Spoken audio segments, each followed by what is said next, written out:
Nous sommes le samedi 2 novembre. Bienvenue. Merci de toujours vous informer sur RTI 1. À la une de l'actualité ce soir, le renforcement de la coopération entre les parlementaires et le barreau ivoirien. Le président de l'Assemblée nationale, Adama Bictogo, a échangé sur la question avec l'Ordre des avocats de Côte d'Ivoire, dirigé par Maître Florence Lohan, avec 27 bâtonniers, 559 avocats et 64 années d'existence. Éducation numérique, le modèle ivoirien a été présenté à Dakar. Les pays d'Afrique francophone et lusophone se sont réunis dans la capitale sénégalaise pour travailler sur les compétences numériques et l'intelligence artificielle. La délégation ivoirienne a été conduite par la ministre de l'Éducation nationale et de l'alphabétisation. Dans la région du Bunkani, le lancement de l'édition 2024-2025 du programme Nord par le ministère de la Promotion de la Jeunesse, de l'Insertion professionnelle et du service civique. À Nation, le ministre Mamadou Touré a rencontré des bénéficiaires de différents projets qui ont été financés. Et puis dans le sud-est de l'Espagne, le président de la région de Valence annonce l'envoi de 10 000 soldats et policiers en renfort suite aux inondations qui ont frappé cette zone dans la nuit de mardi à mercredi. Le bilan provisoire s'est alourdi, 211 victimes recensées. Bonsoir à tous. L'entretien de la page culture ce soir s'intéresse au maniement de la langue française. Je suis quitté, ces fautes courantes à ne plus commettre, bien s'exprimer en français à l'oral et à l'écrit. C'est une œuvre de Aimé Adopo Hachi. Il est enseignant-chercheur, spécialiste de grammaire linguistique et passionné de littérature également. Bonsoir Aimé Adopo Hachi. Bonsoir madame. Bienvenue. Merci beaucoup. Alors avec vous, nous allons échanger donc sur cette œuvre et ce sera dans une trentaine de minutes. Tout à fait. À tout à l'heure. Dans l'actualité nationale, l'Assemblée nationale et le barreau ivoirien souhaitent raffermir leur coopération. Parlementaires et avocats ont évoqué le sujet en vue du développement du système judiciaire dans le pays. Le point de la rencontre du président de l'Assemblée nationale, Adama Bictogo, avec Maître Florence Lohan, première femme bâtonnier de Côte d'Ivoire, nous est proposé par Jean-Marc Djadji. L'Ordre des avocats de Côte d'Ivoire à la rotonde de l'Assemblée nationale. Les représentants du barreau de Côte d'Ivoire échangent avec Adama Bictogo, le président de l'hémicycle. Point à l'ordre du jour, la présentation des missions et des projections de l'Ordre des avocats de Côte d'Ivoire au bénéfice des couches vulnérables, notamment le futur siège, la célébration des 65 ans du barreau et la création de centres d'assistance pour les violences domestiques dans le pays. Nous avons, comme vous le savez déjà, de nombreux projets pour rapprocher les justiciables de la justice et nous avons exposé ces différents projets à Monsieur le Président de l'Assemblée nationale. Nous lui avons marqué également la disponibilité des avocats de Côte d'Ivoire d'apporter notre connaissance et notre expertise tant qu'il en aura besoin. Après échange, le président de l'Assemblée nationale s'est engagé à accompagner l'Ordre des avocats de Côte d'Ivoire dans l'accès aux droits et à la justice à tous les citoyens. Je voudrais, en tout cas pour ma part, vous assurer de la disponibilité de l'institution, mais de ma disponibilité personnelle. L'Ordre des avocats de Côte d'Ivoire enregistre 559 avocats et 18 membres issus de son conseil et envisage de renforcer ses relations avec les institutions de la République. La promotion du tourisme bleu en bonne place dans la stratégie Sublime Côte d'Ivoire. Le ministre du Tourisme et des Loisirs, Siandou Fofana, a donné des détails lors d'une conférence publique devant le Conseil économique, social, environnemental et culturel. Patricia Omouetia. Le tourisme côtier et maritime, également désigné sous le nom de tourisme bleu, est devenu un secteur économique majeur pour les nations dotées de côtes attractives et facilement accessibles. L'analyse montre qu'en Côte d'Ivoire, l'exploitation côtière a été un catalyseur pour le développement du tourisme balnéaire. En effet, les plans d'eau lagunaires comptent parmi les plus magnifiques d'Afrique, s'étendant sur plus de 500 km de littoral. Le ministre en charge du tourisme et des loisirs ne manque pas de relever les nombreux défis, notamment faire figurer la destination Côte d'Ivoire dans le top 5 des destinations d'Afrique. Des moments d'échange pertinents pour éclairer les préoccupations des conseillers. Au niveau des populations riveraines, il y a suffisamment de possibilités qui soient données pour que ces populations-là qui bénéficient des cours d'eau et autres dans leur région. Comme vous l'avez sollicité, nous avions la possibilité de mettre ceci en exploitation et nous commençons déjà un projet pour ce qui concerne Mans, dans cette zone, valoriser ces villages et faire en sorte qu'il y ait un centre artisanal pour ce qu'ils font et puis autour de leur plan d'eau, construire des restaurants avec des espaces de loisirs et de détente. Par ailleurs, la promotion de l'économie bleue est inscrite comme action prioritaire dans le PND 2021-2025. La conférence de ce jour nous offre l'occasion non seulement d'avoir une approche plus approfondie sur la question de l'économie bleue en lien avec la stratégie Sublime Côte d'Ivoire portée par le ministère du Tourisme et des Loisirs, mais aussi d'obtenir des réponses à certaines préoccupations, notamment le contenu de cette initiative, l'état des potentialités balnéaires dont dispose notre pays, les actions menées et les initiatives cohérentes et structurantes à même de valoriser ce que l'on pourrait appeler l'or bleu. Cette conférence, qui s'est articulée autour de plusieurs points, avait pour objectif de proposer le tourisme bleu comme un levier économique et environnemental pour les zones côtières de la Côte d'Ivoire. Direction le Sénégal, les compétences numériques et l'intelligence artificielle au cœur d'un séminaire pour les pays d'Afrique francophone et lusophone à Dakar. La Côte d'Ivoire y a partagé son expérience suite notamment au lancement de la stratégie de la digitalisation de l'éducation ivoirienne. Sephora Zegui. Dakar, la capitale sénégalaise, a récemment accueilli un séminaire important sur l'éducation numérique réunissant des acteurs d'Afrique francophone et lusophone. Cet événement organisé par le Partenariat mondial pour l'éducation, l'UNESCO et d'autres institutions a pour objectif de partager des connaissances sur les compétences numériques et l'intelligence artificielle dans l'éducation. En tout cas, le Covid nous a donné l'immense opportunité de nous apercevoir que cette problématique est vraiment d'intérêt majeur pour nos pays et que le numérique est aujourd'hui un véritable vecteur de développement et un gain d'opportunités. Comment on peut évaluer nos enfants, comment on peut intégrer l'intelligence artificielle dans la pédagogie, comment on peut aider les enseignants à intégrer l'intelligence artificielle dans leur quotidien. Mariatou Koné, la ministre ivoirienne en charge de l'éducation, en s'adressant à ses pairs, a souligné l'importance de cette rencontre pour bâtir des stratégies communes face aux défis du numérique dans l'éducation. Cet événement offre une belle opportunité d'échanger sur nos expériences en matière de numérique éducatif et d'intelligence artificielle, de réfléchir sur nos défis et de bâtir ensemble des stratégies qui nous permettent d'assurer un développement du numérique au service de la qualité de nos systèmes éducatifs respectifs. Cet atelier à Dakar marque un pas important vers l'amélioration de l'éducation numérique en Afrique, promettant un avenir où chaque élève pourra bénéficier des outils du numérique pour un apprentissage collaboratif et inclusif. La Côte d'Ivoire accorde donc une importance particulière à la digitalisation de l'éducation et aussi aux compétences numériques, tout comme à l'autonomisation financière de la jeunesse à travers notamment le financement des projets. Dans le nord-est du pays, à Nation, le ministre de la Promotion de la jeunesse a rencontré des bénéficiaires de différents programmes jeunes. Il a pu se rendre compte de l'état d'avancement de leurs projets. Herman Yamia. À Bondoyo, village situé à 8 km des Nations dans la région du Bunkani, l'association villageoise d'épargne et de crédit avec change petit à petit la vie des populations. Grâce à cette trouvaille soutenue par le ministère de la Promotion de la Jeunesse, de l'Insertion professionnelle et du service civique, les populations parviennent à se prendre en charge. Avant, j'étais désespérée parce que je n'ai pas de pieds, je suis handicapée. Mais grâce à avec aujourd'hui, en tout cas ça va. J'arrive à vendre mes petits garis, en tout cas ça va très bien. Chaque membre cotise, il y a solidarité et puis il y a épargne. Maintenant la solidarité, ça commence à 100 francs, 100 francs. Maintenant les 100 francs, s'il y a quelqu'un qui est malade entre nous, on prend ça pour aider la personne. Ou bien s'il y a quelqu'un qui a des soucis, des difficultés, on prend ça pour l'aider encore.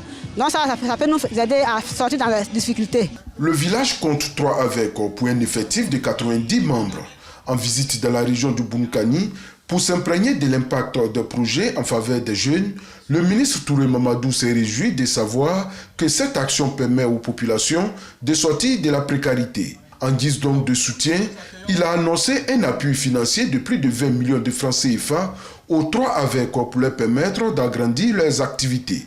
Dans la commune de Nassian, où il s'est également rendu, Touré Mamadou a rencontré une jeune dame bénéficiaire d'1 million de francs CFA pour l'ouverture d'un commerce.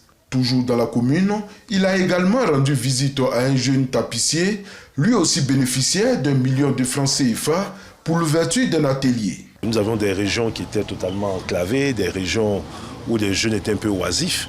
Et au-delà donc des projets en infrastructure pour désenclaver ces régions, nous avons été instruits à l'effet de formuler des projets pour permettre à des jeunes d'avoir des formations qualifiantes, financement des activités génératrices de revenus pour leur permettre donc de réintégrer le tissu économique. Cette visite du ministre Touré Mamadou à Nassian s'est achevée par une rencontre avec la jeunesse communale pour leur faire part des dispositifs mis en place par l'État à leur profit. Dans la région du Bunkani, ce sont 12 628 jeunes qui ont été impactés par les différents programmes d'insertion socio-professionnelle. Quant aux AVEC, la région du Bunkani en compte 40. Dans le domaine de la santé aussi, la Côte d'Ivoire enregistre des progrès importants. Le ministre Pierre Dimba a présenté les enjeux, les défis et les perspectives du dispositif sanitaire avec les actions entreprises pour améliorer la qualité des soins et aussi renforcer l'accès aux services de santé sur l'ensemble du territoire. Le ministre de la Santé était l'invité des rendez-vous du gouvernement du Centre d'information et de communication gouvernementale CICG. Yves Niazali, Éric Goré et Assema Ambroise.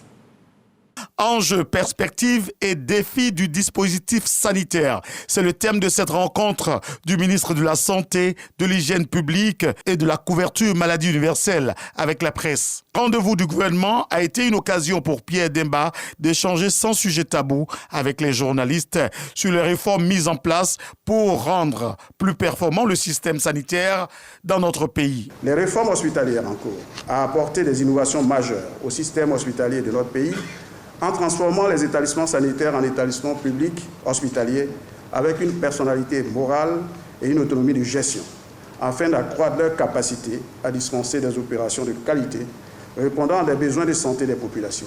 Dans cette politique, le gouvernement ivoirien rend plus facile l'accès aux soins. Le programme présidentiel d'urgence dès 2011, plus de 30 milliards ont été investis pour répondre aux conséquences sanitaires de la crise qu'a connue notre pays. Ce programme a permis de remettre en service 42 infrastructures sanitaires à l'échelle nationale et de renouveler la flotte d'ambulances existantes avec plus de 50 nouveaux véhicules. Le programme hospitalier, lancé en 2018, est le plus vaste programme d'investissement jamais réalisé dans le domaine de la santé en Côte d'Ivoire, avec un montant de plus de 1200 milliards alloués à la construction, à la réhabilitation d'hôpitaux et des structures spécialisées afin de garantir un accès équitable aux soins de qualité partout où l'on se trouve sur le territoire national. Cette rencontre de Pierre Dimba avec la presse s'inscrit dans le cadre de la deuxième session des rendez-vous du gouvernement pour l'année 2024. Dans la région de la Maraoué, les forces spéciales ivoiriennes testent leur capacité d'intervention face au terrorisme.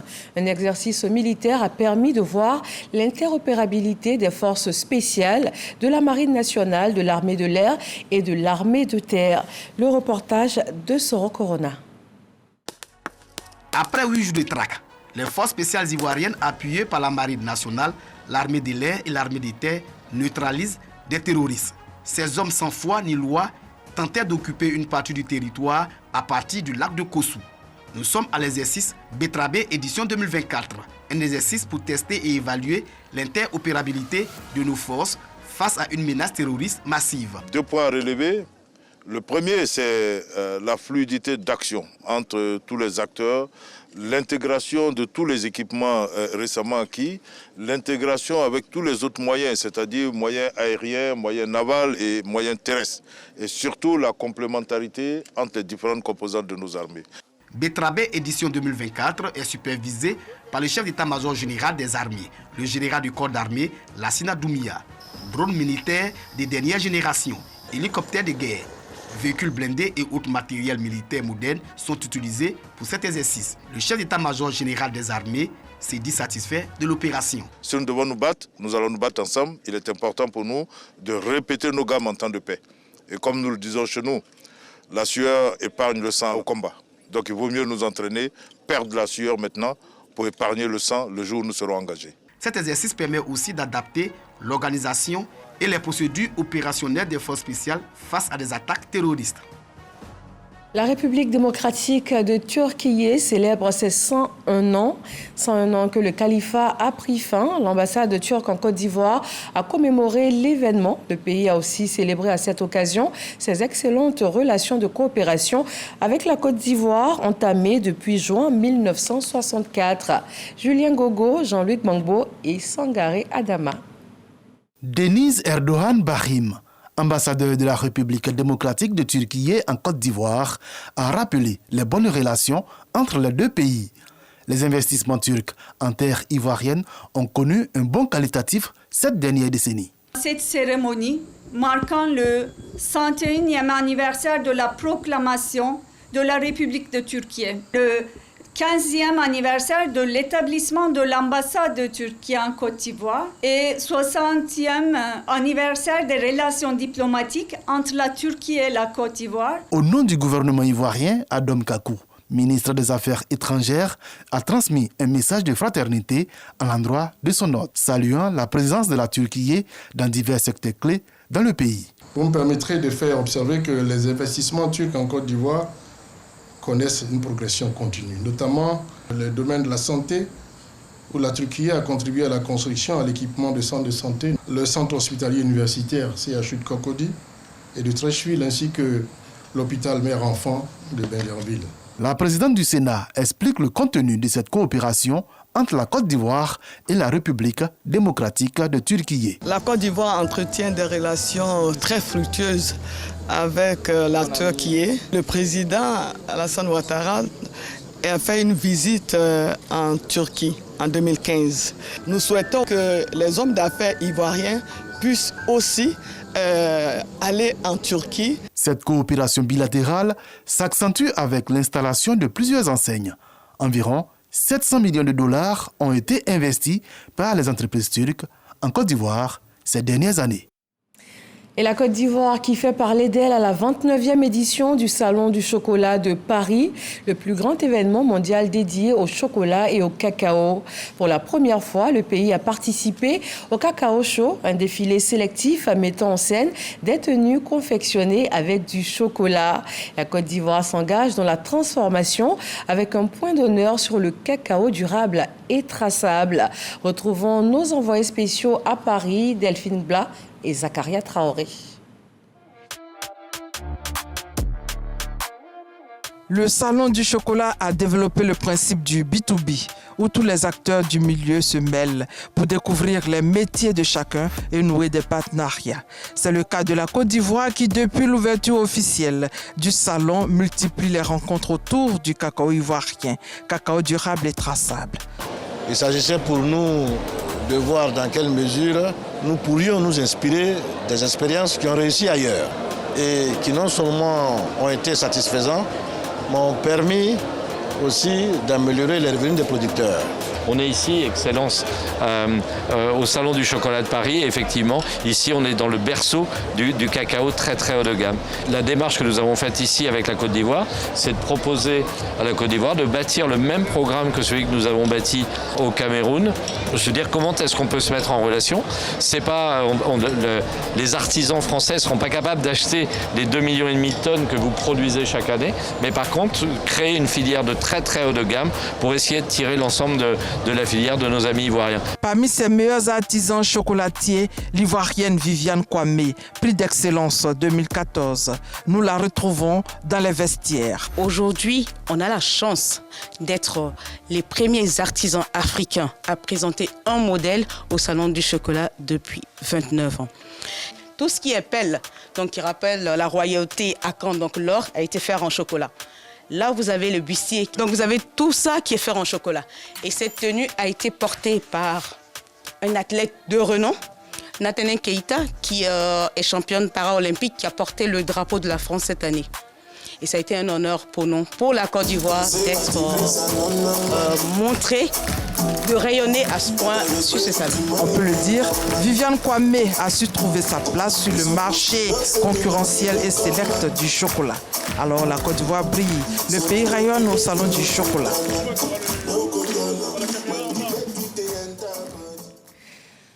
Et voilà, la Côte d'Ivoire sur la scène internationale. Le pays se hisse parmi les 14 sélectionnés pour animer le savoir-faire du maître chocolatier du monde entier. Après le salon du chocolat, nous retournons en terre ivoirienne, précisément à Soubré, dans le sud-ouest. Le système de tutorat va être implanté. Des modèles de réussite pour encadrer la jeunesse. Comment la rendre moins dépendante des réseaux sociaux et de certains vices comme la drogue. On voit cela avec Sam Conan. Soubré, ville située au sud-ouest de la Côte d'Ivoire, dans la région de la Nawa. Ici, les autorités préfectorales veulent aider la jeunesse à réussir dans la vie en ayant un repère, un modèle de réussite, d'où l'organisation d'une journée dite Journée du modèle. On a fait appel à des personnalités qui ont eu un parcours qui pourrait servir de référence aux jeunes. Donc on a essayé de les mettre en contact de telle sorte que cette jeunesse-là ne soit pas influencée par les réseaux sociaux, mais plutôt par des personnes qu'ils peuvent toucher. Des modèles de réussite originaires de la région de la Nawa ont raconté leur parcours, leur expérience aux jeunes présents dans la salle. On est venu parler à nos enfants pour leur dire que les réseaux, c'est bien beau, mais allez sur les réseaux pour vous informer. Il y a des plateformes, il y a des incubateurs, il y a plein de choses. Voilà, c'est possible de devenir ce qu'eux-mêmes ils veulent devenir demain. Et c'est possible parce qu'il y aura aussi des personnes pour les aider. De la pertinence de leurs questions. Ça prouve que la jeunesse a intéressé à notre parcours et à mon parcours. Et qu'est-ce qu'ils peuvent retenir, qu'ils doivent retenir, qu'il faut travailler, qu'il faut oser, qu'il faut aller plus loin que ce qu'on nous a déjà présenté. Cette dame Maria, Madame Maria, elle est caféologue.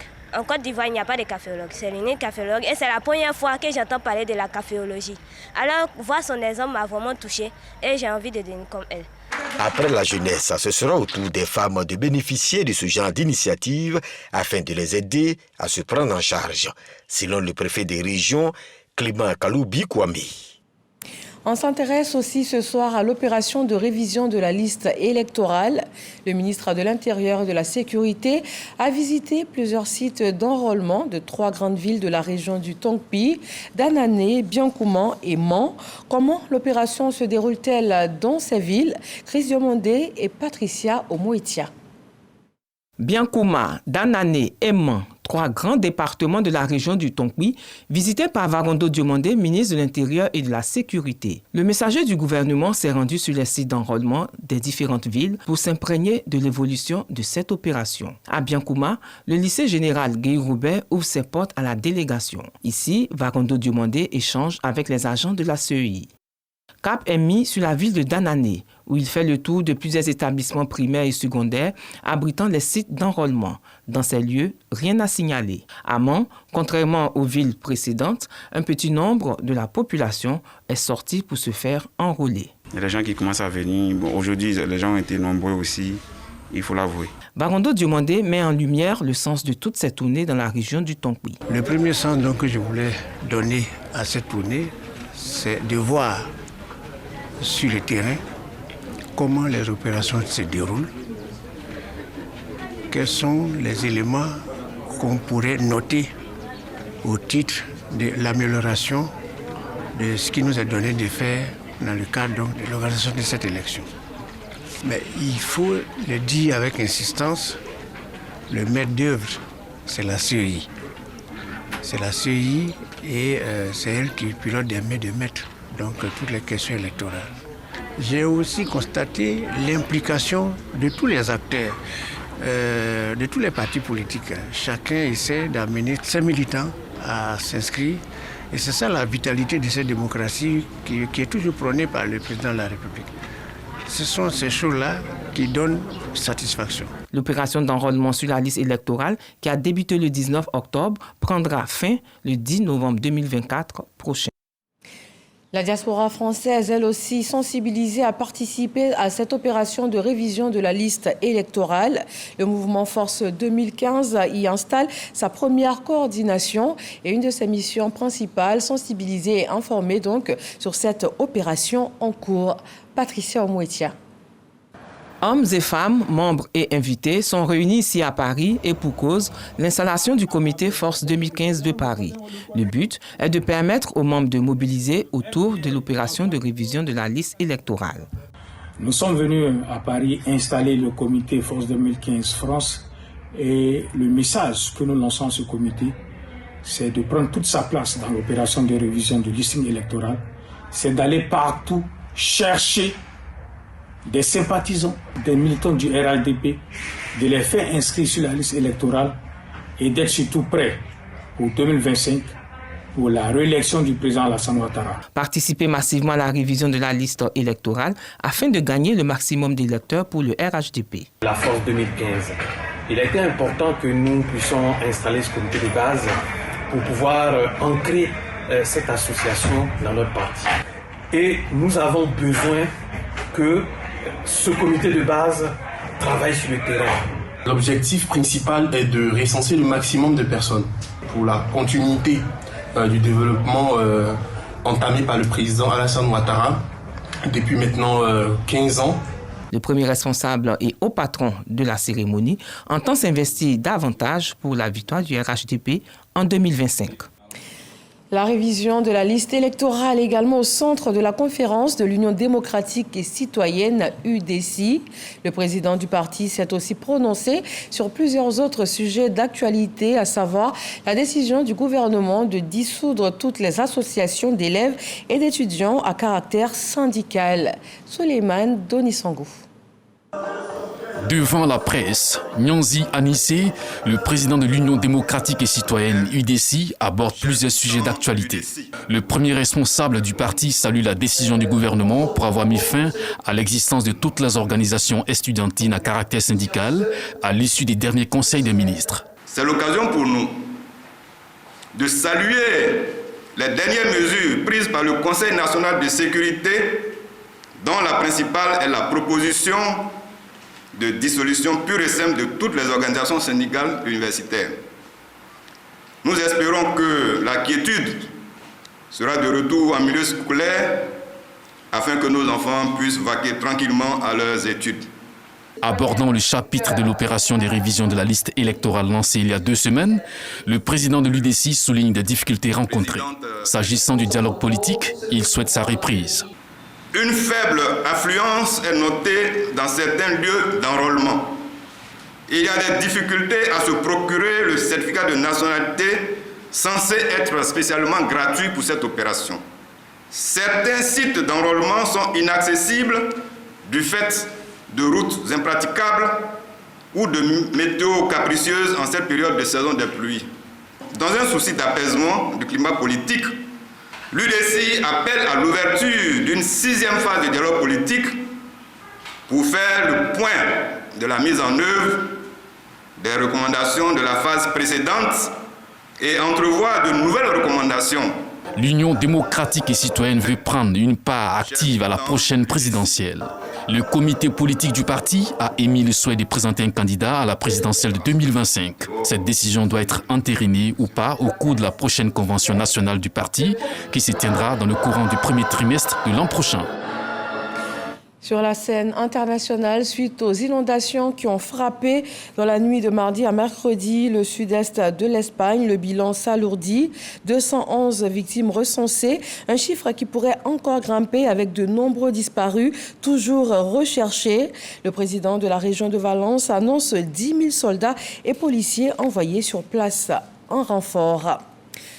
Dans la page culture de ce samedi soir, nous irons à Grand-Bassam pour l'Abissa et nous parlerons aussi littérature avec 2 ouvrages que vous pourrez découvrir.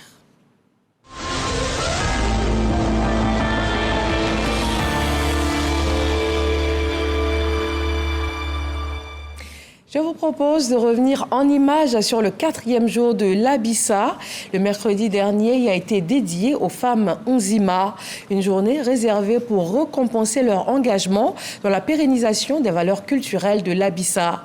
C'est le jour qui marque également la sortie officielle de la reine Nguetia Eba II, reine-mère des Nzima Kotoko de Côte d'Ivoire.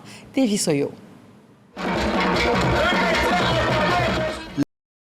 Présidente du Sénat, candidate Camille Soko Kamara à l'édition 2024 de l'Abissa.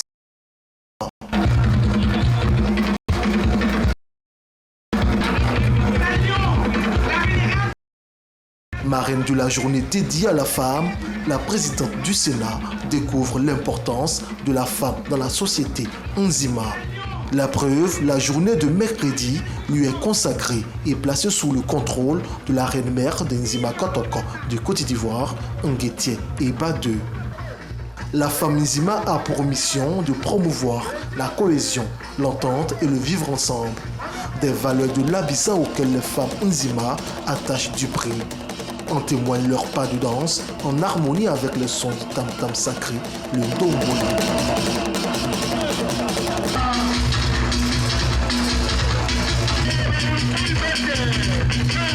Je souhaite longue vie à toutes ces autorités coutumières, vraiment qui portent cet événement-là, l'Abissa, qui est un creuset de rassemblement, de vivre ensemble, d'union, de fraternité, de cohésion.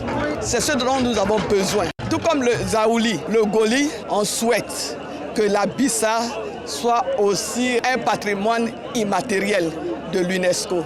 L'attachement de la présidente du Sénat à la culture Nzima est sanctionné par des bénédictions et des élévations. Kandia Camille Soko Kamara est faite fille Nzima et baptisée par la reine-mère Akuba. C'est vrai que je suis fille du Nord, précisément de Bon, mais aujourd'hui, je suis faite fille Nzima Kotoko. Et c'est ce que nous devons cultiver. Chaque Ivoirien est chez lui, partout où il se trouve. Je suis chez moi ici, à Bassam. Quelle belle leçon, vraiment, le peuple Nzima Kotoko donne à la Côte d'Ivoire. Je m'appelle Akuba. Sur la place de l'Abissa, Akuba et la reine-mère esquissent des pas de danse au son de l'Ndombole, le tam-tam sacré Nzima. Et voilà donc toute la beauté de la Côte d'Ivoire à travers sa diversité culturelle. Et on reste donc en culture pour parler maintenant de littérature. Rebonsoir, Aimé Adopoachi. Bonsoir, madame. Bienvenue. Merci beaucoup. Alors, j'ai là votre 3e livre, 264 pages, avec pour objectif d'amener les usagers de la langue française à mieux l'utiliser, à mieux s'exprimer. En tout cas, nous sommes ravis de votre présence sur ce plateau. Je suis quittée, c'est faute courante à ne plus commettre. C'est le titre donc de l'œuvre. Alors, directement, dites-nous, pourquoi on ne dit pas « je suis quittée » Explication grammaticale. Merci. On ne dit pas « je suis quitté » parce que le verbe « quitter » n'a pas pour auxiliaire l'auxiliaire être. Il faut dire qu'en français, tous les verbes, autant composés, se conjuguent avec des auxiliaires déterminés. Et donc, concernant le verbe quitter, c'est plutôt l'auxiliaire avoir. Et donc, on devrait dire j'ai quitté le bureau, j'ai quitté mon travail, et non, je suis quitté. Et on l'a mis donc en titre pour frapper un peu les esprits. C'est-à-dire, on est vraiment étonné que tout le monde dise « je suis quitté », alors que... Les élèves qui disent « je suis quitté à l'école ». Oui, les élèves, les parents, presque tout le monde, alors que grammaticalement, c'est incorrect. D'accord. Vous parlez de l'utilisation de l'auxiliaire être ou avoir. Oui. On pourrait demander comment est-ce qu'on peut savoir à quel moment on utilise être, à quel moment on utilise avoir. Et on voit dans la préface de votre livre que vous dites « Tous les usagers de la langue française s'accordent à dire que le français est une langue compliquée ». Quel est l'avis du professeur de grammaire française sur la question ? Bon, oui, la langue française, on peut dire, elle est compliquée parce que c'est un ensemble de règles qu'il faut connaître. C'est pourquoi l'enseignement de base est fait pour cela. Et donc, ceux qui n'ont pas bien assimilé ces choses trouvent finalement dans leur vie active, quand ils ont abandonné l'école, quand ils ont fini avec l'école, que le français est compliqué. Mais en réalité, le français n'est pas aussi compliqué que cela. Il faut donc connaître juste les règles de fonctionnement et puis tout coule de source. Alors vous dites aussi que faire des clarifications sur la subtilité de cette langue dont le charme demeure dans ses incohérences apparentes. Est-ce que ces erreurs rendent donc l'air cohérente? Oui, oui, c'est cohérent parce que la langue française, ce n'est pas, si vous voulez, de la logique absolue. Voilà, ce n'est pas une science exacte, absolue, où du type 1 plus 1 est toujours 2. Voilà, parce que le français a une histoire qui est assez particulière. C'est un peu l'amalgame de plusieurs langues, le latin, le grec et autres. Donc, on a voulu garder la façon dont chaque origine fonctionne, de telle sorte que, il y a des disparités au niveau des emplois et des accords. Et c'est cela qui fait son charme, parce que quand on réussit donc à maîtriser toutes ces subtilités, je pense que on se donne un peu de contenance. On se dit, vraiment, je maîtrise la langue. Alors, est-ce que c'est grave de faire ces petites erreurs qui ont l'air, comme vous dites, cohérentes? Oui, c'est grave quelquefois parce que, imaginez-vous que vous écriviez une lettre de motivation pour postuler pour un emploi. Si vous dites, par exemple, que je vous ai écrit, que vous mettez, par exemple, et que vous n'accordez pas bien, il va de soi que celui qui va recevoir le courrier déjà va se faire une idée de vous. Donc, c'est très grave. Voilà. Il faut donc parler, écrire correctement. Voilà. Il y va de l'esthétique même de la langue française aussi. D'accord, nous allons regarder tout de suite ensemble ce reportage qui nous propose de décrypter votre livre et puis on se retrouve tout de suite après. Je suis quitté, nous avons convenu. Voici des erreurs courantes dans le maniement du français, la langue officielle de 27 pays dans le monde. Ces fautes proviennent d'un manque de familiarité avec les règles grammaticales et de l'influence de l'oral sur l'écrit, selon les linguistes. Avec les pidgins et les variations en français, les populations semblent ignorer les normes de la langue de Molière. Entre règles de grammaire et façons de parler porteurs de leur identité, certains francophones édictent leurs propres critères. L'ouvrage « Les fautes courantes à ne plus commettre », présenté par l'enseignant-chercheur et professeur de grammaire Aimé Adopoachi, paraît comme une exhortation à l'application des normes grammaticales. L'accord du participe passé, l'usage des adjectifs et autres astuces orthographiques sont explorés. L'enjeu de cette initiative littéraire est clair, être le baromètre de tout usager du français.